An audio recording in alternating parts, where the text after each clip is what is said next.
Bonjour à tous et bienvenue pour cette nouvelle vidéo. Aujourd'hui, nous allons faire des jeux autour du dénombrement.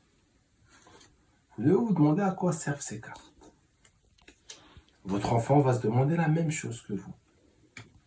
Vous pouvez poser comme ceci, comme ceci. On va lui demander de les retourner. Il y a quoi ici? Il n'y a rien. Ok. Et ici, il y a quoi? Il y a des points. Et là, pareil, il y a des points. Mais ces points, c'est quoi? Ou plutôt, il y en a combien? Si je devais prendre celui-ci, mon fils ou ma fille, combien y a-t-il de points? 1, 2. Donc ici, j'ai 2 points. Donc maintenant, on va s'amuser à les retourner et demander à l'enfant de nous dire combien est-ce qu'on a de points par carte. Je retourne. L'enfant est censé me répondre 2. S'il se trompe et que l'enfant répond 3, on sait comment faire. Je vous montre. Ah, ça tombe bien. Allez là, elle se trouve ici.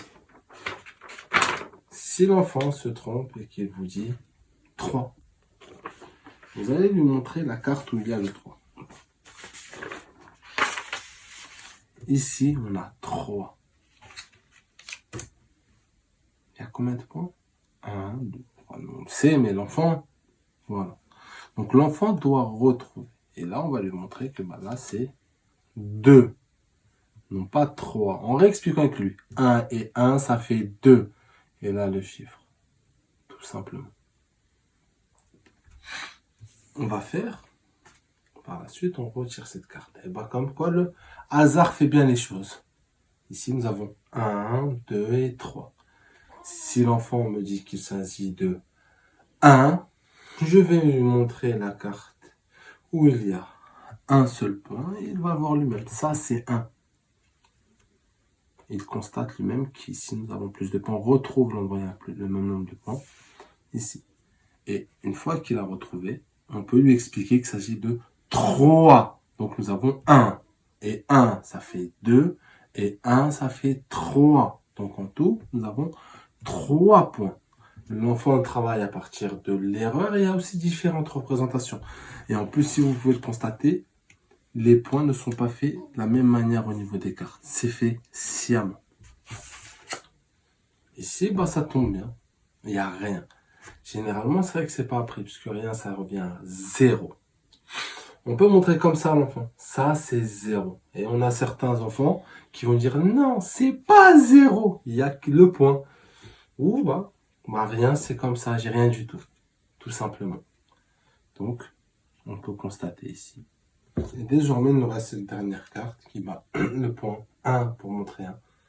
De même si l'enfant nous disait 2 ou 3, lorsqu'on lui montrerait des cartes ici, l'office, il le mettrait ici. Mais il faudra lui expliquer qu'en gros, c'est le chiffre 1 qui est indiqué. Ce jeu détient aussi une deuxième phase. Vous allez le constater tout de suite. J'ai tiré combien? J'ai tiré le 1, le 2, le 3 et ici, le 0. Ouais. Si l'enfant se trompe, de la même manière. On va faire trouver ici en disant ça c'est 1.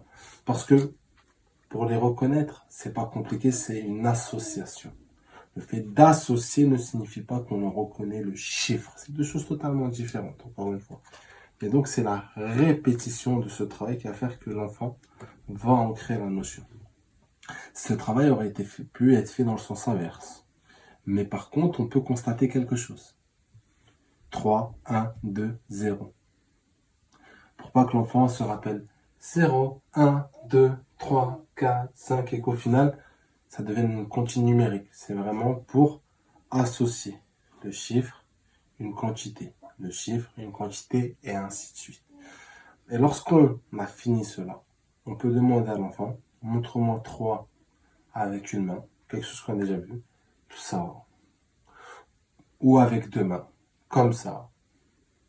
Pareil pour le 1, ici, ou là. Ou pour le 2 de la même manière, là, ou là. Pareil, lors de la première vidéo, je me suis rendu compte que j'avais oublié de vous parler d'un petit point. Lorsque je vous avais montré comme ça pour faire le 2 et ensuite comme ça, j'ai dit qu'il était vrai qu'énormément d'enfants disaient que là c'était 1 et 1. Non, voilà, 1 et 1, et donc ça ne faisait pas 2.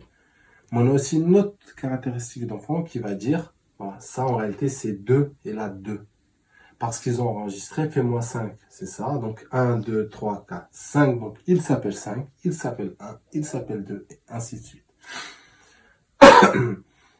Donc, excusez-moi, il faut vraiment faire attention à tout ça. Ce jeu peut être refait dans l'autre sens. Donc on peut commencer avec les chiffres, puis tout simplement. Rappelez-vous bien, la répétition. Comme d'habitude, merci d'avoir suivi cette vidéo. Et comme d'habitude, un petit pouce bleu, un petit commentaire ou un partage. Et restez connectés pour la prochaine vidéo. Cette vidéo vous a été présentée par EducAccess by Driss en partenariat avec Sensei Bingo. N'oubliez pas, likez, commentez, partagez. Tous les liens sont en description.